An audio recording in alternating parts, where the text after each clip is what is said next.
Hi, this is Carol Highsmith, and this is my elevator speech from Made to Stick. My first question for simplicity is, how do we design an idea that sticks? First, you find the essential core of your idea. You strip it to the point where it is concrete in a compact form, and according to the authors, it is very, very incredibly difficult, but it's going to be worth it at the end. And according to the Army general, if you know the desired end, you can improvise in the middle or throughout the process as long as you get to the desired end. And according to authorship, you start your story with the most important information to grab the audience's attention right away. Number 2, unexpectedness. How do we get our audience to pay attention to ideas? And how do we maintain their interest? We use the emotion of surprise. That increases alertness and causes focus. It grabs people's attention. And we keep their attention by opening gaps in their knowledge, and then we fill those gaps in their knowledge. We break the normal pattern of our listeners, because our brain is designed to be keenly aware of changes. And we need to give our audience something that they did not see coming, such as the van that had the accident couldn't see the other car coming around the curve. Number 3, concreteness. How do we make our ideas clear?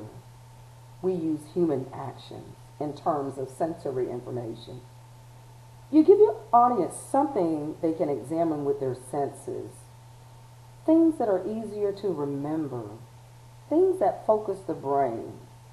A good example of that was the simulation on prejudice. The brown-eyed children versus the blue-eyed boys, and the brown eyes were superior to the blue-eyed boys, and they were in front of the class. The blue eyes were in the back of the class, and their academic output was not that great based on the fact that they were less superior or not as important as the other guys. Also, another good one was Kaplan and the new computer idea, where he was presenting to the board and he thought he had just absolutely blew it. He failed, and he throws his portfolio in the middle of the table and find out that it created all kinds of action as far as words were concerned. They went from a reactive and a critical mode to active and creative. Number 4 is credibility.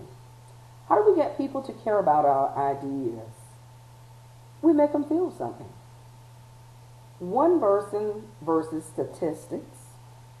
We use experts, celebrities, other people that we trust. And there's something called an anti-authority. Those are people with real stories about the topic that we want people to believe. And number 4, we do credibility. How do we make people believe our ideas?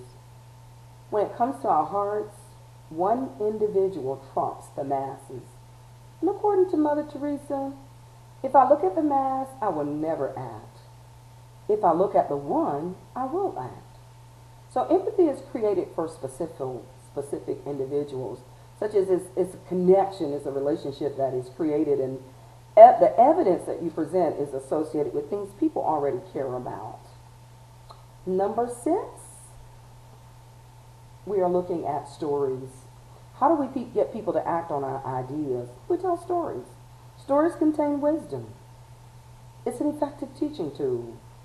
It illustrates causal relationships that people hadn't recognized before, and it highlights unexpected, resourceful ways people have solved problems. And in summary, it's a checklist. Simple, unexpected, concrete, credentialed, emotional story. It's getting an idea to stick that can be taught. And this checklist will help us as we use it to create successful ideas. Try it. You'll remember it.